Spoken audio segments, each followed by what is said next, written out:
Rambam. We continue with the laws of the sabbatical year. We are in chapter 6. Okay, Shemitah, as it's called in Hebrew. We may not use the produce of the sabbatical year for commercial activity. If one desires to sell a small amount of produce of the sabbatical year, he may. The money he receives in return has the same status as produce of the sabbatical year. He should use it to purchase food and eat food according to the restrictions of the holiness of the sabbatical year. The produce that was sold retains the holiness it possessed previously, right? That has to be used, right, as food for the sabbatical year. In the sabbatical year, one should not reap vegetables from the field and sell them, nor should one charge a fee for dyeing the shells from produce of the sabbatical year, because this is using the produce of the sabbatical year for commercial activity. If one reaped vegetables to partake of them, and some were left over, he may sell the remainder. Others, the food of the sabbatical year is for food for the sabbatical year, right? That's what it's meant for. And even if sale, so you're selling it in order that because maybe you got too many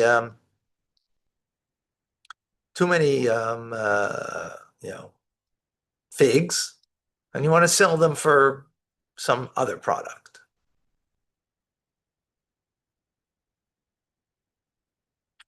Okay. Nor should one charge a fee for dyeing with shells from produce of sabbatical year, because they're using produce of sabbatical year for commercial activity.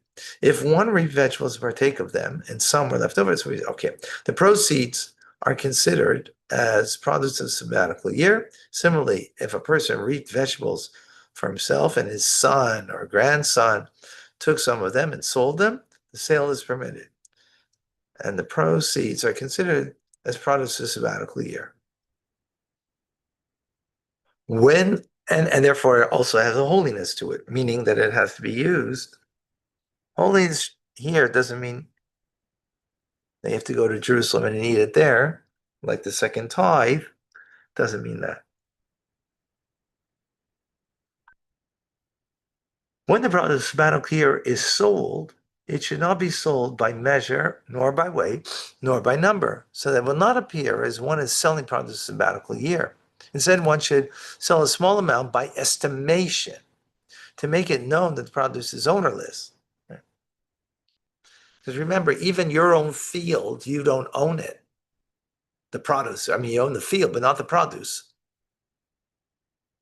So now what you took from the field, excuse me.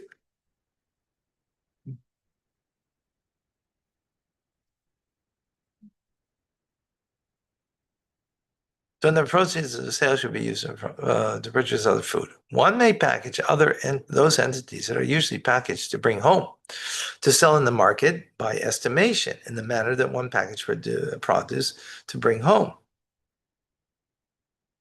Otherwise, when you package for your own home, you're not doing it for a precise measurement, whatever it is, because it's for your home. So it's a pound more, a pound less, doesn't really matter, right? When you're selling in the market, it does matter because you're selling it by the pound or whatever it might be, right?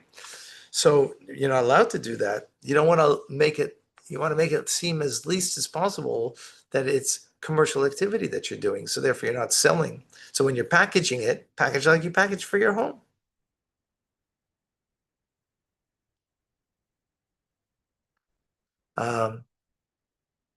So not like one packages it for the market, so that one will not sell in a constrained manner. Right, meaning precise manner. I don't think precise is the right word as much as, precise is seemingly a better word. Produce that is packaged only for the marketplace should not be packaged. Produce from the diaspora that was brought into Eretz Yisrael should not be sold by measure nor by weight nor by number. Instead, it should be sold by estimation, like the produce of Eretz Yisrael.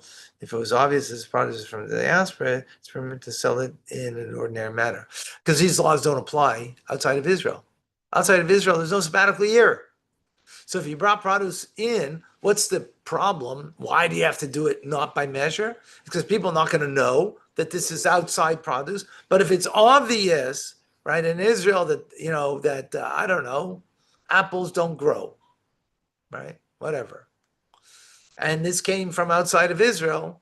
So then it's okay. You can sell it by measure because everybody knows it's not a produce of the land of Israel. There is a stringency that applies to the produce of the sabbatical year and not to the articles consecrated to the temple. Okay. What is that? Excuse me. When one redeems consecrated articles, the consecrated article loses its sacred status, and that status is conveyed to the money, right? So if you had a basket of fruit that was consecrated to the holy temple, meaning so it belongs, it's consecrated, it's holy. Now if you redeem it, that basket is no longer holy. The money now has got a holiness to it, right? Well, let's take a second tithe, right? No, you're using it. You're going to go and now take that money to the temple and buy other fruit because you don't want to travel with a lot of fruit, right? And you're going to take that fruit. But in the meantime, it's got a holiness to it, right? So this is not with regard to the produce of the sabbatical year. When one sells the produce of the sabbatical year, the status of produce is conveyed to the money. The produce itself, however, does not lose its status and is not considered as produce of other years. So here, look, I took my produce, I went and sold it. So if it's second tithe, the produce that I took the money and put the holiness on the money, that produce is no longer holy, right? Because now it's on the money. Second tithe, for example, right?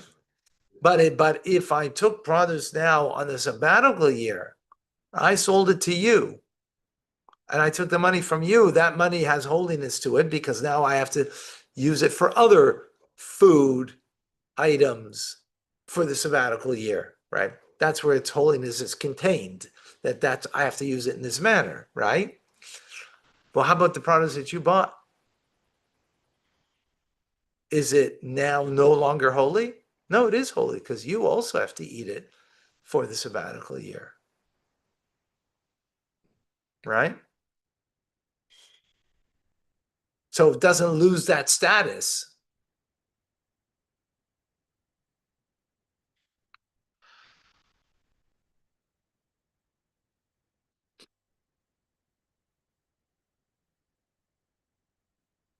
This is derived. How do we know this? Because it's derived from the word tia.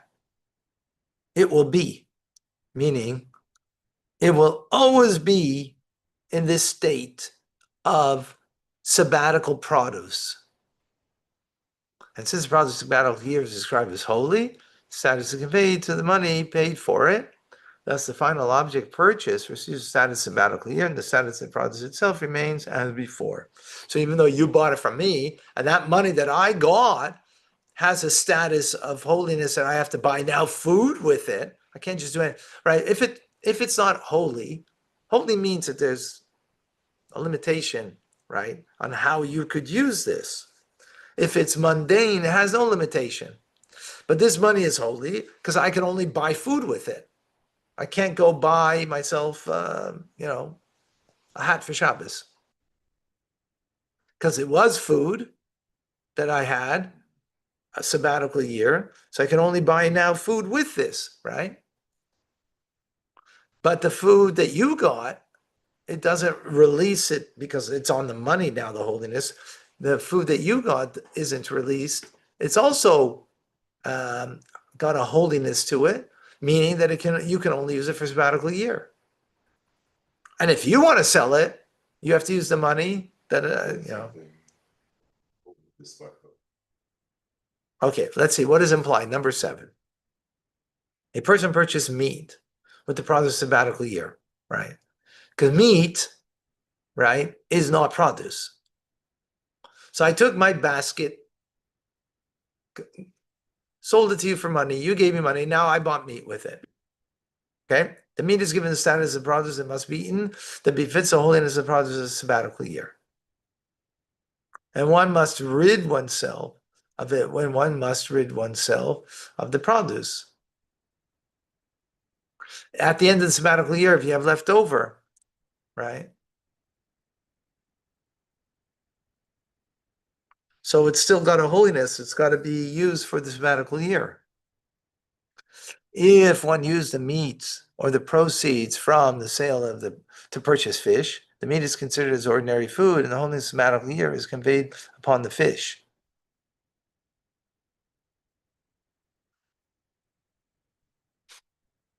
If one used the fish and the proceeds from its sale to purchase oil, the fish is considered ordinary food, and the holiness of the sabbatical year is conveyed upon the oil.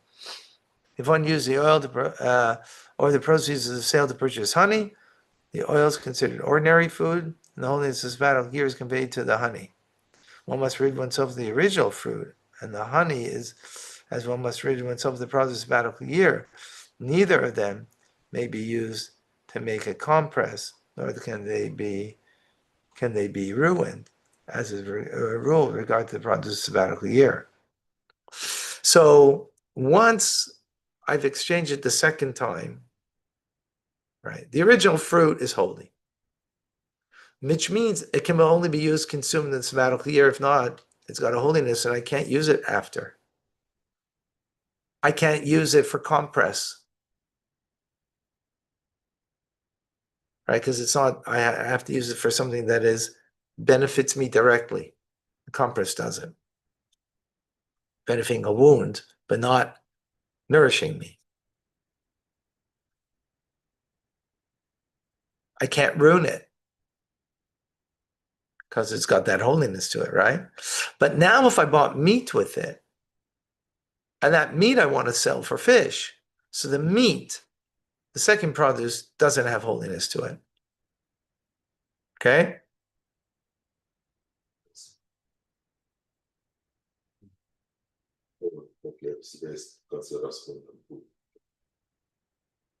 Okay. I'd love to continue, but I got to stop here. All right, folks. Thank you for joining. Thank you, Rabbi. God bless everybody. Thank you, Rabbi. Have a great day. Bye-bye. You also.